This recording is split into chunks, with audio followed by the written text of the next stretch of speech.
How can Elon Musk turn Twitter into the most powerful social network on the internet? Maybe even the most powerful website on the internet. Let's start by thinking about what a social network really is. It's a way to transmit things. It's like a post office 2.0. You can go to the post office, you can send a letter, you can send a DVD, you can send a gift. Twitter is a lot like that. It's about transmitting things. Imagine if you went to the post office and you try to send a letter and they said, "I'm sorry, this letter is more than 240 characters." Imagine how outraged you would be. So why do we accept this from Twitter? Well, that's how it used to be done. Who cares? But it encourages people to be concise in their speech. Yeah, well, not all ideas can be concisely said. Do you want real discourse or not?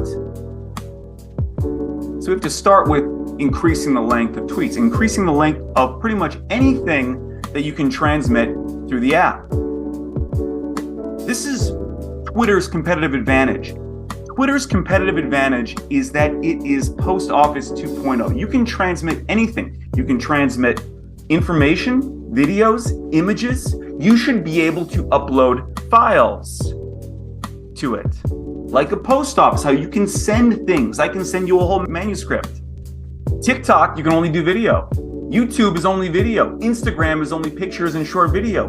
Twitter has a competitive advantage and they are squandering it. Unlike these other social networks, it's more than just pictures or video. It's text, pictures, video. You should be able to upload files. You should be able to buy things on it. As a creator, as a small business owner, I should be able to put my product in a tweet and click to buy within the tweet. It needs to be safe. It needs to be secure. Imagine if you went to the post office, you delivered a letter to your grandmother. And when the letter gets to your grandma, there is another letter attached to that from somebody you don't know that says your grandmother is a... That's Twitter. You understand what I'm saying? That is Twitter. Twitter is not safe. Elon asked the other day, why don't more people use Twitter? Why don't more people like tweets and stuff? Because Twitter is a dangerous environment. Lowers the discourse down to the level of the trolls. Twitter must allow its users to moderate their own tweets. How come more people don't tweet things like, "It's my grandmother's birthday today. She's going to be 80 years old. I love her so much"? I'll tell you why. Because if somebody were to tweet under that, "Your grandma is a..." You cannot delete that comment to it. Do you understand the absolute insanity of what Twitter allows? People wonder why Twitter poisoning is a thing. Have you noticed that Elon Musk, Trump, Kanye, so many people who go on Twitter lose their minds? This is a primary reason. Yeah, you could tweet, and probably nobody's going to tweet under it calling your grandma, but they could. People wonder why the attitude is so negative on Twitter, why it's like a bunch of barking dogs. I hate using Twitter. It's like the people there are insane. Here's a better way. Let people delete troll comments on their tweets. Then they can type a nice tweet like, "I love my grandma," and that nobody can say nasty shit about it. Furthermore, this solves another problem. The question is, how do we moderate Twitter? It's like the big debate. Cancel culture this, cancel culture that. How do we moderate Twitter? Decentralization. Allow the user to moderate their own feed and their own tweets. Then if they're complaining about their self rather than the administration of Twitter. I genuinely believe the reason why these people, these big celebrities go on Twitter and they lose their mind is because of the environment. We are a combination of our inputs and outputs. We're not just our outputs.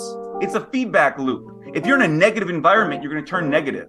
If you let the trolls dictate the conversation, and you cannot argue with trolls. This idea like we have to let everybody have their say. This is literally the philosophy of Twitter right now. Everyone has to have their say. If you type out a birthday message to your grandma and someone calls your grandmother up, then it's your obligation to argue against that with facts and logic. You cannot argue facts and logic with a troll. What are you gonna do, argue with this person? You know, that's very rude. I cannot believe that you would call my grandmother on her birthday. What do you think the troll's gonna do? The troll's gonna send back a meme of like Pepe going, laughing its off.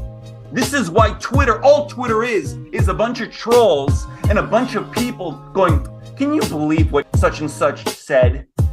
Can you believe it? Somebody needs to do something about this. That is literally all Twitter is. Twitter could be so much more. It could be the everything website, the most powerful website on the internet. Now I'm going to get a little deeper here. The best use case for the internet is to get people off the internet. The internet, you know, the real world's good. Conversations with people in the real world, that's good. Meeting people in the real world, that's good. If there is an app that empowers me to make real world connections, I'd give them money. I'd pay a subscription for it.